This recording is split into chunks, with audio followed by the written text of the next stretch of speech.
I only teach 9th and 10th graders, so I do not grade on the traditional scale at all. So I think that might be easier for me because I don't even have to worry about that.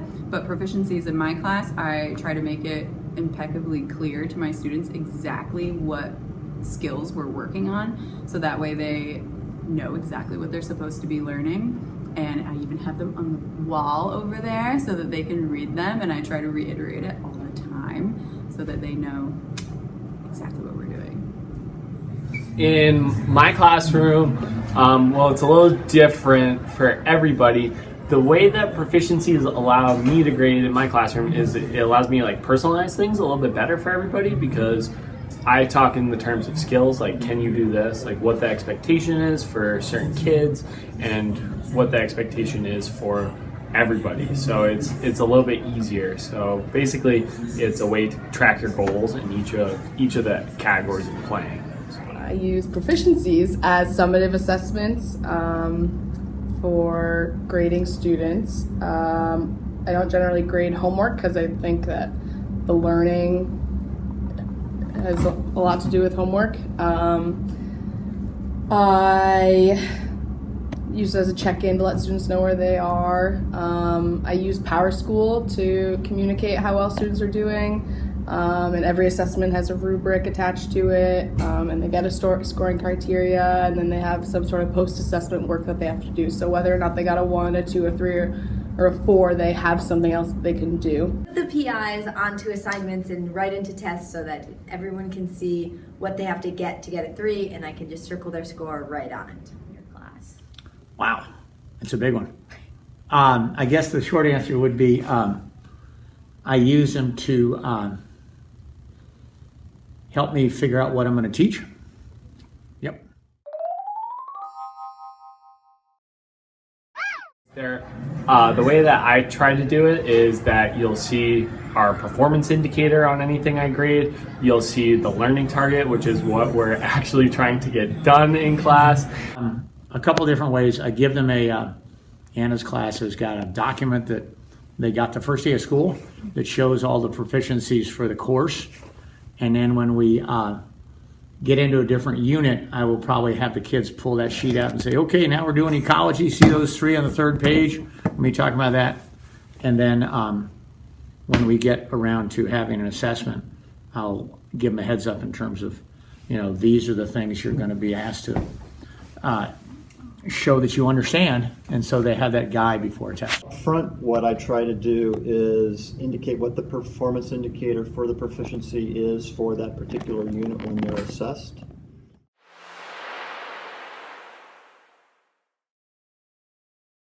So I think that my students understand how proficiencies work in my class, but I think that it's different throughout every teacher, every department, and that can be incredibly confusing.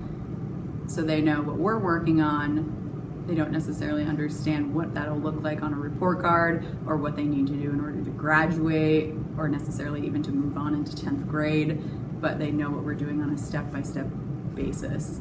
I think it's still really confusing for everyone. So would you say you'd like to have like a list of the proficiencies?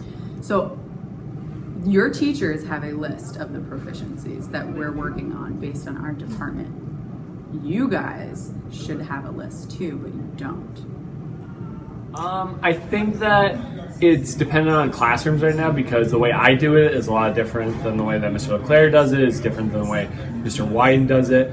And I feel like kids understand in certain realms, okay, in this class I do this, but as a whole, I don't think kids understand how do I graduate right now? I think that most students understand how the proficiencies work. At this point this year, we're at a point where students know this is what a performance indicator is.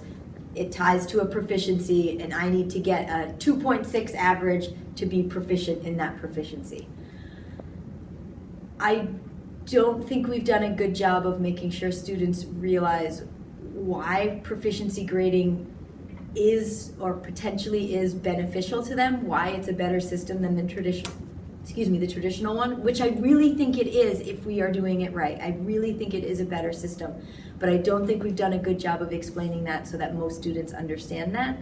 And I also think most students don't understand that there should be other options, like I was saying, besides just sitting in my bio class or sitting in my chem class. And partly that is we've done a bad job of explaining that, and partly I think the reason we've done a bad job of explaining that is because we don't have those options yet, so we don't want people to know about them.